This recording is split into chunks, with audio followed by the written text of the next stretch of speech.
جب تک انسان اپنے عقیدے کو عقل کی منزل سے مضبوط نہ کرے، اس عقیدے کی بنیاد عقل ہے، تبھی فرمایا اصول دین میں تقلید کرنا حرام ہے۔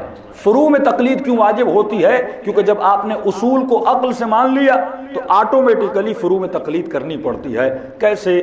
آپ نے ڈاکٹر کو چوائس کرنے میں تحقیق کی، تحقیق کرنا آپ پہ واجب ہے کہ جس ڈاکٹر کو میں دکھا رہا ہوں پڑھا لکھا بھی ہے کہ نہیں، ڈگری جعلی ہے یا اصلی ہے۔ یہ پاکستان میں بڑا مسئلہ ہے کہ فیک ڈگری ہے، اصلی ڈگری ہے، کہاں سے پڑھا ہے، کہاں سے نہیں پڑھا، ایگزام دیے کہ نہیں دیے۔ جب آپ نے ساری تحقیق کی، اب ڈاکٹر کو مان لیا، اب اس کی تقلید واجب ہے۔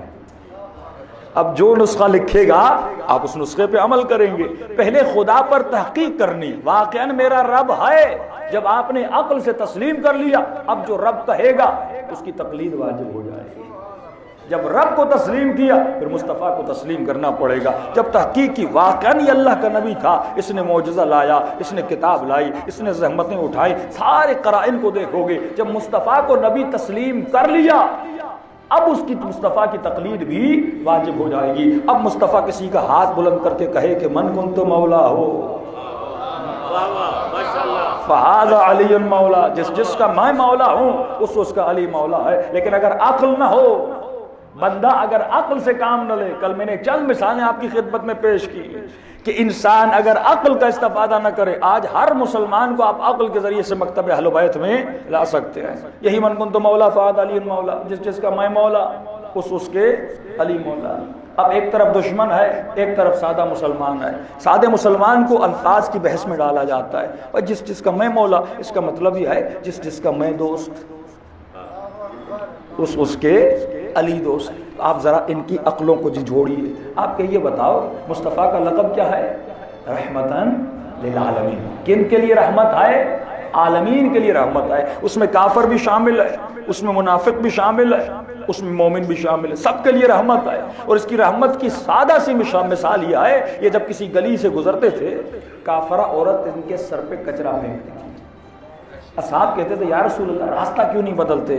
کہ میں رحمت ہوں، میں راستہ نہیں بدلتا، کسی کی بات مجھے بری نہیں لگتی۔ بار بار گزرتے تھے، ہو سکتا ہے یہ سدھر جائے، ہو سکتا ہے یہ سدھر جائے، یا رسول اللہ راستہ بدلیے۔ کہ کچرا پھینکنا اس کا کردار ہے،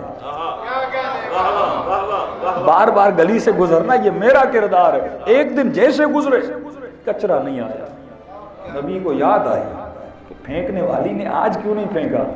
پوچھا کیوں نہیں پھینکا؟ کہ یا رسول اللہ سنا ہے بیمار پڑ گئی ہے۔ تو اچھا تو چلیے اس کی عادت کے لیے چلتے ہیں۔ یہ ہے رحمت للعالمین۔ وہ ظلم پہ ظلم کر رہی ہے لیکن نبی رحم پہ رحم کر رہے ہیں، اپنے کردار سے اس کو بدلنا چاہتے ہیں۔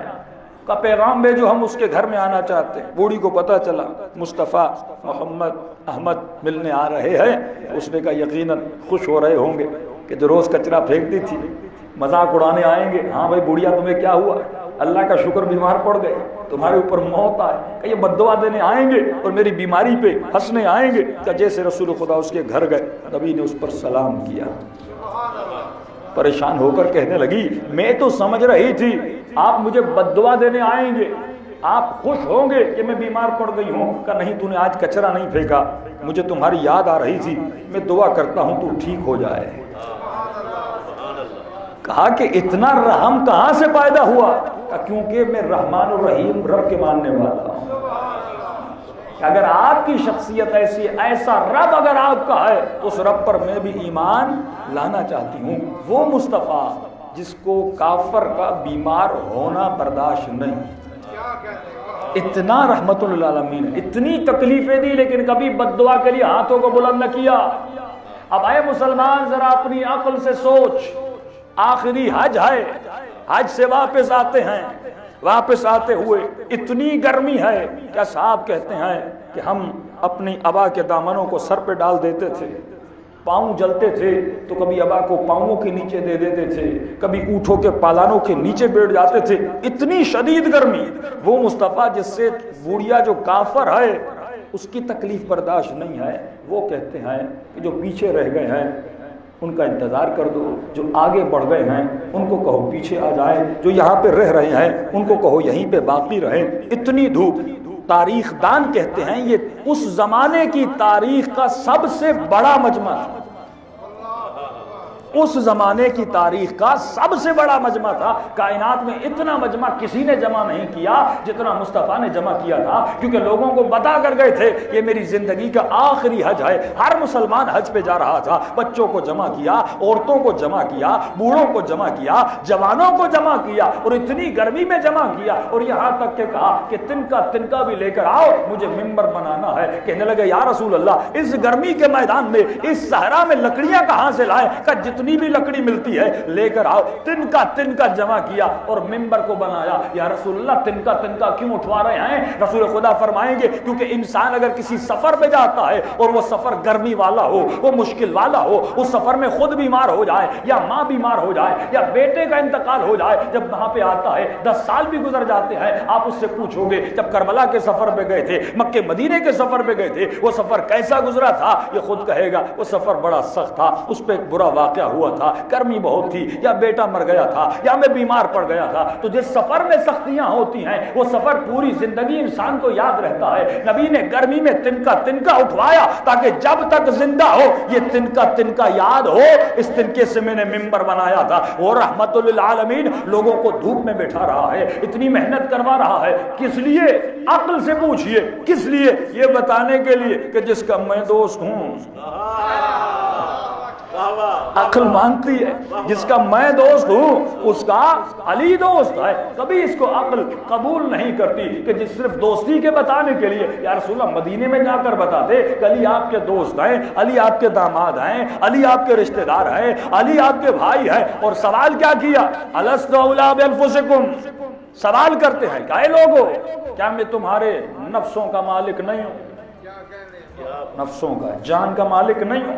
کیا تمہاری اولاد کا مالک نہیں ہوں؟ کیا تمہارے مال کا مالک نہیں ہوں؟ یعنی اگر میں کہوں بیوی کو چھوڑ دو تو کیا چھوڑو گے نہیں؟ اگر میں کہہ دوں مال اللہ کی راہ میں تو دو گے نہیں؟ کیا میں اللہ کی طرف سے بنایا ہوا نبی نہیں ہوں؟ سب نے کہا ہاں یا رسول اللہ، ہماری جان کے مالک ہو، ہمارے نفسوں کے مالک ہو، ہماری ہر شے کے مالک ہو۔ تو اس وقت فرمایا من کنت مولا، جس کا میں مولا ہوں اس کا علی مولا۔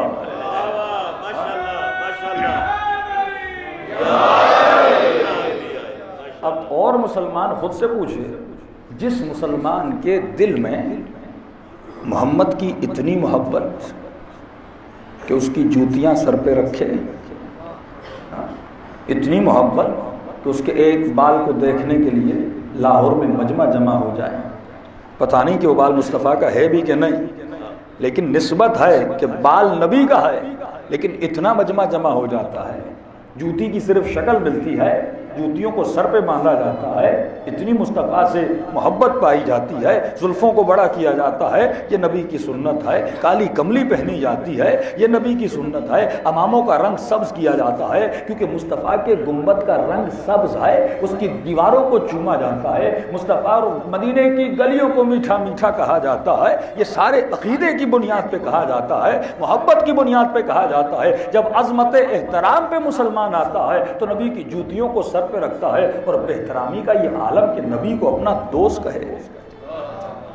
ہاں؟ نبی کیا دوست بن سکتے ہیں؟ وہ تو نبی ہیں، وہ تو رسول ہیں۔ اب مجھے نہیں پتا کس کا عقیدہ کیا ہے، لیکن ہم شیعہ نبی کو دوست نہیں مانتے، نبی کو مولا مانتے ہیں، نبی کو آقا مانتے ہیں۔ اور یہ بحث بھی چھڑی کہ علی کس کس سے افضل ہے، اور کسی نے کہا کہ علی چوتھے پر ہے، علی کس نمبر پر ہے، میں اس بحث میں نہیں جانا چاہتا۔ سارا جواب اس من کنت مولا ہو فہذا علی مولا میں موجود ہے، اور جواب مصطفیٰ نے دیا ہے۔ مجھے نہیں پتا کہ تم مصطفیٰ کو کس کس کا مولا مانتا ہے، لیکن میں مصطفیٰ کو آدم کا مولا مانتا ہوں، نوح کا مولا مانتا ہوں، یوسف کا مولا مانتا ہوں، یعقوب کا مولا مانتا ہوں، صالح کا مولا مانتا ہوں۔ بس جس کا مصطفیٰ مولا ہے اس کا علی مولا ہے۔